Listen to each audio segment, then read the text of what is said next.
السلام علیکم۔ بسات احترام کے گزشتہ روز میرے لیے سعادت کی بات ہے کہ میری حضرت علامہ رضا ثاقب مصطفی صاحب کے ساتھ بڑی علمی اور روحانی ایک نشست رہی، گفتگو کی سعادت نصیب ہوئی۔ اس ملاقات کا حال احوال اور پس منظر میں بعد میں بیان کرتا ہوں۔ پہلے میں ذرا اپنے دل کی کیفیت بیان کر لوں کہ آپ ایک اس بچے کی کیفیت کو محسوس کرنے کی کوشش کیجئے کہ جس نے کبھی حضرت علامہ ثاقب رضا مصطفی صاحب کو اپنے شہر کے اندر جب وہ وینس میرج ہال سیالکوٹ آیا کرتے تھے تو میں اپنے گھر سے سائیکل پہ غالباً 30 منٹ کی جو سائیکل چلا کے وینس میرج ہال کا سفر طے کر کے پہنچتا تھا اور پچھلی صفوں میں جوتوں میں بیٹھ کے سننے کا موقع ملتا تھا۔ آپ کئی بار یہاں تشریف لائے اور میں کئی بار آپ کو سننے کے لیے جاتا تھا، اور آپ کو اتنی محبت ذوق و شوق سے سننے کی جو مین وجہ یہ تھی کہ آپ حضرت علامہ اقبال کو بہت درد اور محبت کے ساتھ پڑھتے تھے۔ آپ کی تقریر کا آغاز حضرت اقبال کے کلام سے ہوتا اور اختتام بھی آپ اقبال کے شعر پہ کیا کرتے تھے۔ تو میری ذوق و شوق کی ایک بہت بڑی وجہ بھی یہ تھی، اور وہیں سے حضرت اقبال کو پڑھنے کا پھر شوق بھی پروان چڑھا۔ آپ صرف امیجن کیجئے اس بچے کی خوشی کو، اس کی کیفیت کو، اور وہ کیا محسوس کر رہا ہوگا کہ جس نے کبھی حضرت اقبال کو رضا ثاقب مصطفی صاحب کی زبان سے پچھلی صفوں میں بیٹھ کے جوتوں پہ بیٹھ کے حضرت اقبال کا کلام سنا، اور پھر اسی بچے کو کچھ ہی عرصے کے بعد حضرت صاحب کے ساتھ بالمشافہ سامنے بیٹھ کر حضرت اقبال ہی موضوع سخن ہو اور ان سے گفت و شنید کا موقع ملے۔ یہ کتنی سعادت کی بات ہے، اور یہ اللہ کا مجھ پہ خاص فضل ہے، حضور کی کرم نوازی ہے کہ ان کا ذکر کرتے ہیں، اور اس ذکر کے طفیل اللہ نے عزت بخشی کہ آج انہی کے ساتھ حضرت علامہ اقبال کی سوا عمری اور آپ کی کتابوں کے بارے میں، آپ کے سفر نامے جو انگلستان کے تھے، مسجد کرتبہ اوندلس کا غم، اور آپ کی تمام کچھ غزلیں اور نظمیں، اور آپ کی دور حیات میں حضرت اقبال کی یہ جو سیالکوٹ منزل ہے، یہاں پہ حضرت صاحب بتا رہے تھے کہ میں 8 روز قیام کر کے آیا ہوں، اور میں بتا رہا تھا کہ میں اپنے کالج سے اکثر سائیکل پہ وہاں چلا جاتا تھا، اور بہت سا کلام حضرت اقبال کا میں نے اقبال منزل پہ بیٹھ کے پڑھا۔ اور آپ سوچیں جب حضرت اقبال کا کلام آپ انہی کے گھر میں بیٹھ کے وہ کتاب کھولیں اور کتاب آپ سے کہے کہ دیار عشق میں اپنا مقام پیدا کر، نیا زمانہ نئے صبح و شام پیدا کر، اور خدا گر دل فطرت شناس دے تجھ کو، سکوت لالا و گل سے کلام پیدا کر، اٹھا نہ شیشہ گرانے فرنگ کے احسان،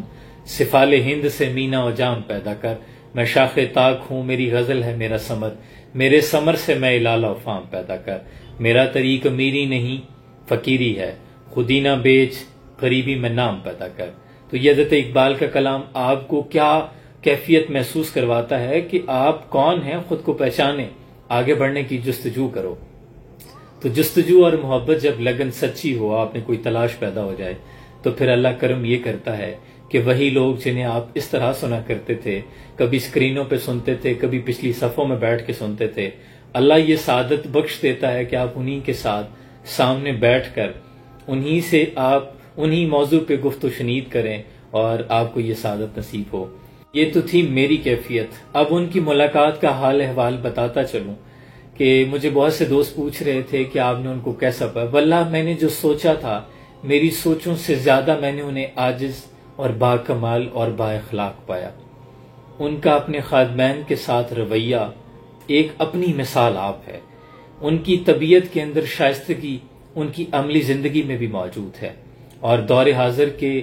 پرفتن دور میں جہاں لوگ چاہتے ہیں کہ ان کی واہ واہ ہو، پذیرائی ملے، داد و تحسین ملے، لائن میں رہنا چاہتے ہیں لوگ، لیکن وہاں پہ وہ تمام مکتب فکر کے لوگوں پر جیسے بادل اپنے اور غیر کی تقسیم نہیں کرتا، تفریق نہیں کرتا، سب پہ ایک طرح برستا ہے، تو وہ سب پہ ایک ہی طرح ہاتھ رکھتے ہیں، محبت اور شفقت کے ساتھ۔ ان کے لہجے میں جو شائستگی ہے، اسی کی اسلام کو ضرورت ہے، نفرت کا درس کبھی نہیں دیا۔ مجھے اگر میں انہیں پسند کرتا ہوں تو مجھے سب سے زیادہ جو ان کی چیز اٹریکٹ کرتی ہے، جو فیسینیٹ کرتی ہے، وہ یہی ہے کہ وہ محبت کا پیغام دیتے ہیں۔ درد دل کے واسطے پیدا کیا انسان کو، عبادت کے لیے کچھ کم نہ تھے کرو بیاں۔ جو حضرت اقبال کہتے ہیں کہ ہو ہلکا یاراں تو بریشم کی طرح نرم، رزم حق و باطل ہو تو فولاد ہے مومن۔ جب وہ اپنے اہل خانہ کے مابین، دوستوں کے مابین، بہی خواہوں کے مابین ہوتے ہیں تو پھر ان کا انداز بہت شائستہ ہے، لیکن جب وہ پھر دور حاضر کے فتنوں پہ بات کرتے ہیں تو پھر فولاد ہے مومن، پھر وہ گھن گرج دیکھنے کو ملتی ہے کہ دلوں کو مرکز مہر و وفا کر، اسے حریم کبریا سے آشنا کر، جسے نان جویں بخشا ہے تو نے، اسے بازو حیدر بھی عطا کر، اور دل مردہ دل نہیں، اسے زندہ کر دوبارہ، ہے یہی امتوں کے مرد کہن کا چارہ۔ پھر ان میں وہ چھلک نظر آتی ہے کہ تو نے پوچھی ہے امامت کی حقیقت مجھ سے، حق تجھے میری طرح صاحب اسرار کرے، ہے وہی تیرے زمانے کا امام برحق جو تجھے حاضر و موجود سے بیزار کرے، موت کے آئینے میں دکھا کر تجھے رخ دوست، زندگی تیرے لیے اور بھی دشوار کرے، اور دے کر احساس زیاں تیرا لہو گرما دے، فقر کی سان چڑھا کے تجھے تلوار کرے، اور فتنہ ملت بیدہ ہے امامت اس کی جو مسلمان کو سلاطین کا پرستار کرے۔ تو ان کے مزاج کے اندر اور ان کی جو میں نے کاوشیں دیکھی وہاں پہ،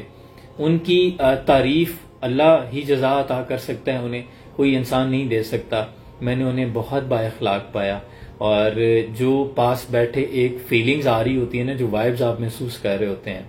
انہیں ان کیفیات کو آپ لفظوں میں بیان نہیں کر سکتے۔ میرے الفاظ کبھی زبان دنیا کی محافل میں لڑکھڑاتی نہیں ہے، لیکن جب اللہ والے ذکر والے لوگ بیٹھے ہوتے ہیں تو پھر ان کی ایک اللہ نے ویسے ہی ایک روب رکھا ہوتا ہے، ان کی شخصیت میں ایک رینجر ہوتا ہے، ان کی طبیعت دوسروں پہ اللہ نے ویسے ہی غالب رکھی ہوتی ہے۔ اللہ کے ذکر میں یہ تاثیر ہے، فَاذْكُرُونِی أَذْكُرُکُم، میں تیرا ذکر کروں گا۔ تو یہ تمام میری محبت ان کے لیے، اور صرف ہماری محبتیں اور نسبت یاد رکھیں صرف اور صرف اللہ اور اس کے رسول صلی اللہ علیہ وآلہ وسلم کی اطاعت کے حوالے سے ہیں۔ اور انہوں نے بڑی شفقت کے ساتھ اپنے بچوں کی طرح سمجھایا بھی، اور استقامت کے لیے دعا بھی دی اور حوصلہ بھی بڑھایا۔ تو اللہ ان کی سلامتیاں کرے، اللہ انہیں عمر خضر عطا کرے، ان کا سایہ ہمارے سروں پہ سلامت رکھے، اور ایسے تمام مذہبی اسکالرز جو ہیں وہ دور حیات میں جو ہمیں سیدھی راہ کا درس دیتے ہیں، جو ہم پرفتن دور کے اندر، رنگینیوں کے اندر گم ہم لت پت ہیں، تو وہ ہمیں اگر اللہ اور اللہ کے رسول کی باتیں بتاتے ہیں تو وہ ہمارے سر کا تاج ہیں۔ وہ کوئی بھی ہو، ان کی باتیں کوئی سنائے تو ہاتھ چوموں، گلے لگاؤں میں۔ وہ جو ذکر کرتے ہیں، اس ذکر کی برکت ہے کہ ہم ان لوگوں کے آگے زمین بیٹھنے کے لیے تیار ہیں، ان کے قدموں میں بیٹھنے کے لیے تیار ہیں، کہ آپ نے ہماری جوانیوں میں اگر رنگ بھرے ہیں، انہیں ایک ڈائریکشن دے دی ہے، تو آپ تو بہت عظیم لوگ ہیں۔ تو اللہ ان کی